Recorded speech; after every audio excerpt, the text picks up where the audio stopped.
Buenas tardes, nos encontramos el día de hoy para conocer un poco de la historia de El Salvador. El tema a desarrollar serán las causas y consecuencias del conflicto armado. Para desarrollar este tema me acompaña mi compañero Moisés Portillo, el cual se pondrá en un rol de ex veterano para hablarnos de las consecuencias del conflicto armado. Un gusto, Moisés. Un gusto, Daniel. Es un placer estar contigo hoy para hablar sobre el conflicto armado. Bueno, muchas gracias. Vamos a dar inicio y empezaré hablando de las causas internas, externas, así como factores que dieron inicio al conflicto armado. Primero que nada, lo conocemos como conflicto armado, ¿verdad? O como guerra civil de El Salvador. Y es un conflicto bélico que se dio en nuestro país centroamericano en el que la Fuerza Armada de El Salvador, la FAE, se enfrentó a las fuerzas insurgentes del Frente Farabundo Martí para la Liberación Nacional, el FMLN. Entonces, comenzando al final de la década de 1970, se plantea que El Salvador pasa una gran crisis política. El gobierno del general Carlos Humberto Romero no es capaz de controlar este, las organizaciones populares, a través de mecanismos violentos, intenta callar al pueblo, ya que a estas personas se les vulneraban sus derechos y pues vio más factible usar la fuerza para callarlos.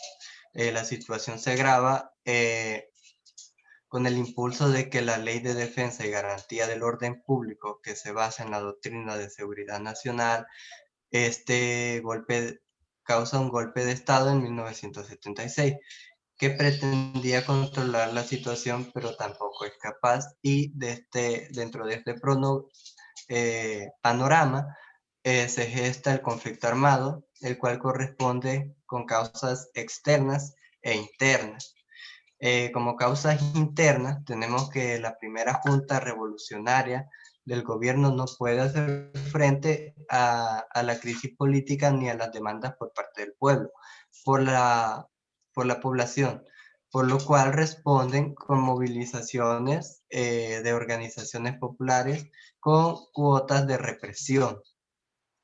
Dos, cuando José Napoleón Duarte se incorpora eh, a la Junta en diciembre de 1980, se inician unas reformas económicas y sociales, como la reforma agraria para la nacionalización de la banca y el comercio exterior, pero no cesan las fuertes dosis de violencia, o sea, el pueblo siempre seguía reprimido. Y los líderes, para finalizar, los líderes de las organizaciones populares se percatan que no había más opción que el camino de la insurrección armada. O sea, que cuando el pueblo ya ve o el campesinado ve que no se le validan sus derechos, están siendo oprimidos, pues no le queda más opción que recurrir a la violencia. Y como causas externas, tenemos que dentro del contexto de Guerra Fría se incrementa la estrategia contra la insurgente denominada Guerra de Baja Intensidad, que es inspirada por el gobierno de Estados Unidos y cuenta con la colaboración estrecha de este país y del ejército salvadoreño. Asimismo, la guerrilla, por su lado, también recibe el apoyo económico y financiamiento de países como Cuba, Nicaragua y la Unión Soviética. También entre este conflicto hay factores que fueron muy determinantes para llevar al estallido social, es decir, la guerra civil en nuestro país, los cuales son los siguientes. La administración del poder por parte de los militares, sabemos que en ese tiempo había una dictadura en el país y el control lo tenían los militares. Las desigualdades sociales que desembocaron en pobreza, el, las personas menos beneficiadas pues eran, aparte de ser reprimidas, pues eran muy pobres y no se hacía nada al respecto. También la tendencia de tierras por un grupo minoritario, se podría decir los quienes contaban con tierras pues eran los gobernantes o la burguesía en el país. También los gobiernos dirigidos por los terratenientes, siendo uno de ellos Rafael Saldívar, eh, quien eliminó la propiedad comunal. También las constantes luchas de políticas entre conservadores y liberales, así como el control marcado a través de la represión, la oposición durante los gobiernos de José María Lemos y Óscar Osorio. El- las más importantes que fueron los múltiples asesinatos en el levantamiento campesino de 1932, cuando esta gente se cansó de tanta represión, pues se lanzó y pues, fueron asesinados a sangre fría, así como la represión de los manifestantes populares y la creación de grupos paramilitares por parte del gobierno, mejor conocido como los escuadrones de muerte, quienes asesinaron un sinfín de personas inocentes, y también el asesinato del jesuita y sacerdote Rutilio Grande en el 12 de mayo de 1977. Estos factores lograron que estallara el conflicto armado en nuestro país. Eh, para finalizar, le cedo la palabra a mi compañero Moisés Portillo, que nos hable sobre las consecuencias de este conflicto armado. Pues mira, Daniel, yo hablaré de las consecuencias, pero lo primero, hay que decir que la guerra duró 12 años, Daniel.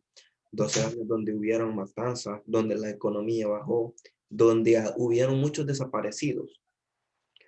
Mira que al hablar de la guerra civil, nos damos cuenta que en 1989, la llamada ofensiva final del FMLN dio a conocer algo entre los dos bandos, que primero, el FMLN no estaba reducido a su totalidad, y segundo, que el ejército todavía podía dar guerra o aguantar los ataques del FMLN. Para hablar de las causas también nos podemos referir que son bastantes, pero las más específicas están las muertes de civiles inocentes, militares y el ejército revolucionario, es decir, la guerrilla, que fueron más de 75,000 muertes. Segundo, las masacres que hubieron. La masacre del Mozote es la más reconocida, pero fue una de las demás masacres que han existido en la guerra civil. Tercero fue la baja de la economía. Cuando los inversionistas ven que El Salvador estaba afectado por una guerra civil, ellos no querían acercarse al país, intentan huir del país para no verse afectados por esa guerra, sacando los beneficios que ellos tenían para el país y llevándolos a otros países. Lo cuarto, podríamos decirlo, que es el daño a las estructuras. Cuando hablamos de las estructuras, a las casas, a los monumentos que El Salvador tenía.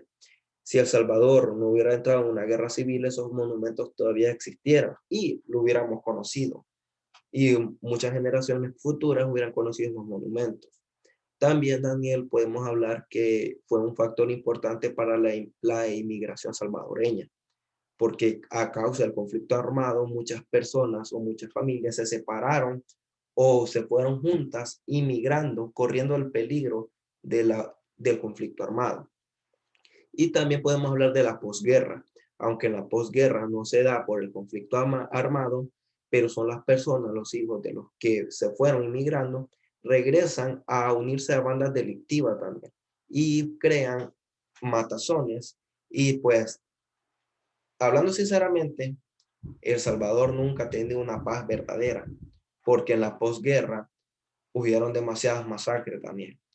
Y pues viéndolo así, la guerra no ayudó a prosperar a El Salvador, sino que lo hundió más.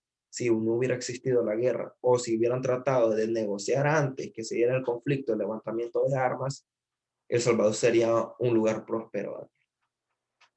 Eso sería todo.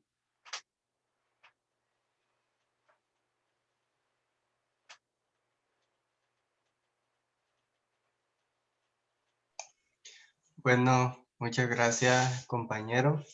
Muy excelente tu análisis. Y eso sería todo hasta el día de hoy, tema que hemos desarrollado. Gracias por su atención.